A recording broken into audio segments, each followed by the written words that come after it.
Hello and welcome to this video where we will be discussing the politics of being Pope Francis. Since his election in 2013, Pope Francis has been known for his progressive views and his efforts to reform the Catholic Church. He has taken strong positions on a range of issues, from climate change and poverty to immigration and social justice. At the same time, his papacy has also been marked by controversy and criticism, particularly from more conservative factions within the Church. In this video, we will explore the politics of Pope Francis, his impact on the Catholic Church, and the challenges he faces as he seeks to promote his vision for a more inclusive and compassionate world. Welcome to Memoirs of Truth. So let's get started. Church conservatives are working to make sure the next leader isn't as liberal as the one they have now. When Cardinal George Pell, once the third most powerful person in the Catholic Church, died on the 10th of January 2023, Pope Francis mourned the man as a faithful servant, who unwaveringly followed his Lord. Pell, a member of Francis's close circle of advisors, had worked closely with Francis to institute financial reforms. But secretly, he had also been working to undermine him. The day after Pell's death, the Catholic world was shocked to discover that an anonymous memo, written last year under the pseudonym Demos, that blasted Francis's papacy as a disaster and catastrophe, had actually been written by Pell. On the same day, the conservative magazine, The Spectator, published an article it claimed Pell had written. That article lambasted one of Francis's central reform efforts as a toxic nightmare. These revelations proved one thing. Before his death, the conservative Pell had been undercutting Pope Francis, all while he publicly worked to appear united with him.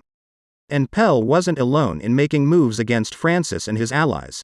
A few months ago, just days after the death of the retired Pope Benedict XVI, it was revealed that Benedict's private secretary, George Ganswein, was set to publish a book avenging the late Benedict by exposing the blatant calumnies and dark maneuvers of Benedict's antagonists.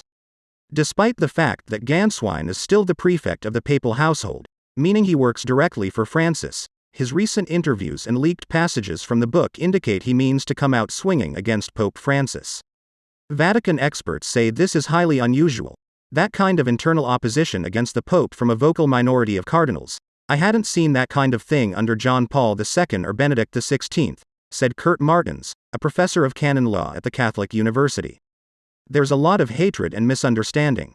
You have to ask, what's going on here?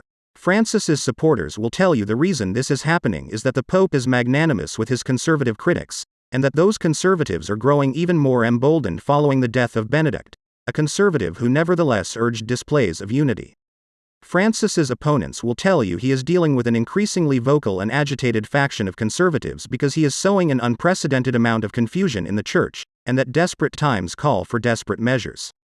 But the increasing drama likely has the most to do with increasing chatter about Francis's retirement. Francis is 86 and is facing worsening mobility issues. We don't know when or if he'll retire, or experience an incapacitating health issue. But now that Benedict is gone, Francis no longer has to worry about the awkwardness of two retired popes. Meaning he could up and retire anytime too. Certainly, Church conservatives, including the late Pell, have been lobbying hard to influence a future papal election. The second half of Pell's anonymous memo, which circulated last year among the Cardinals and attacked virtually every element of Francis's leadership, was titled, "The Next Conclave," a reference to the next time a new pope will be chosen. What we are seeing is an effort, by conservatives, to make sure the next pope isn't as liberal as the one they have now. Pope Francis was elected in 2013, at a time when the Church was battered by continuing sex abuse allegations and the recent Vatican scandal. The first non-European to be elected in over a millennium, Francis quickly broke with his more conservative predecessor by eschewing the ostentation of the position. He rejected the Church's narrow fixation on abortion and sexual sins, and instead emphasized compassion, hinting at leniency for divorced Catholics and making overtures to the LGBTQ community. He condemned greed and unbridled capitalism and made environmentalism a key issue of his papacy.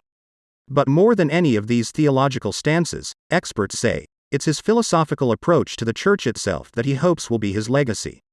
He placed lay women in high-ranking positions in the Church, made radical changes to the structure of the Church's government, and has downplayed the importance of rituals. He has campaigned against clericalism, or the tendency of bishops and priests to relish their power over, and see themselves as separate from the lay faithful, and has pushed for a more pastoral approach. And he has kicked off a global, multi-year experiment in discussion and debate that he hopes will force the church leaders to listen to the wishes and concerns of the public. Though Francis gives off a warm grandfatherly impression, there's no doubt that he's politically savvy. He is almost certainly working to reshape the College of Cardinals, the advisory body composed of the Church's most senior members, known as the Princes of the Church, that will most importantly be tasked with choosing the next pope.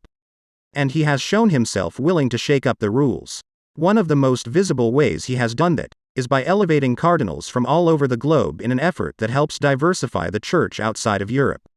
He also has snubbed some expectant conservatives in favor of less senior but more loyal allies. In nearly 10 years in the position, Francis has appointed a majority of cardinals, at least in terms of those who are permitted to vote for the next pope. But still, his legacy isn't secured. It's going to be difficult for people from all over the world to form a political bloc, said David Gibson, the director of the Center on Religion and Culture at Fordham University. The elevation of cardinals all around the world is healthy for the future of the Church, and it certainly puts more of Francis's allies in positions of power, but it's not necessarily politically advantageous. The cardinals, in Rome who know Italian, know the way the Curia works, and tend to be more conservative, have the home field advantage, Gibson said.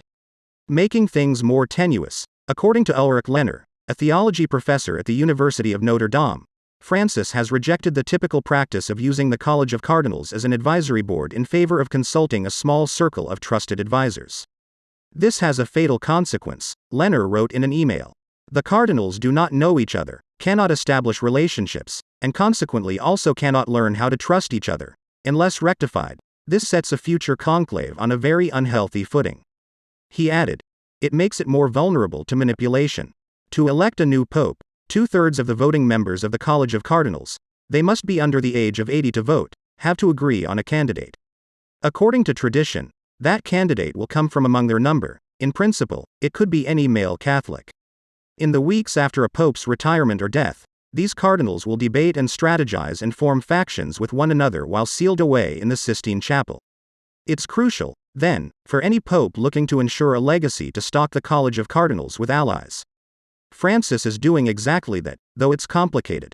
It's very difficult to say how many of his appointees are actually allies. And tradition, as well as political and logistical factors, mean he can only appoint so many, and only in batches. But if all goes as expected, he is set to have the needed 2/3 majority at the end of July. The matter of the next pope is not just a math problem, of course. We can have no idea who the next pope will be, or how his politics will manifest. There's a lot of unpredictability to the process. As several Vatican experts noted, there's an Italian phrase that says, the cardinal who enters a conclave a pope comes out a cardinal, meaning no one should get cocky here. Who knows? Maybe the electors will focus on administrative capabilities rather than any theological stances. Maybe there will be geopolitical factors that sway the outcome. Maybe even Francis's strongest defenders will get tired of the changes of these past few years and vote for someone less disruptive. It's really hard to say. The long and short of it is, if Francis really wants to try to fend off a conservative insurgent, he'll need to stay in the role for a bit longer. After July, Francis will be able to appoint 3 more allies. In 2024, he'll be able to add another 7. By the end of next year, he will most likely have 91 appointees to his predecessor's 29. That's a solid 3/4 majority of appointees, if not allies, if Francis only stays in the role, and/or leaves, for 2 more years. As Gibson sees it, it's not just Francis's aging that has his enemies lashing out, it's his success too. It's growing desperation, Gibson said. The anti-Francis conservatives feel that the longer Francis goes on, the less chance they have of a restoration. So Ganswein and his tell-all, and all these things going on, they're signs of panic. Gibson doesn't think the conservatives have reason to fully despair yet. But things aren't necessarily looking good for them either. If Francis survives 2 more years, Gibson said, that's going to be a real shift. And with that we have come to the end of yet another Vatican shocker. What do you think about politics inside the Vatican? Kindly share your thoughts in the comments below. If you haven't subscribed to our channel yet, kindly hit the bell icon and turn on notifications so you don't miss videos like this. Thanks for watching.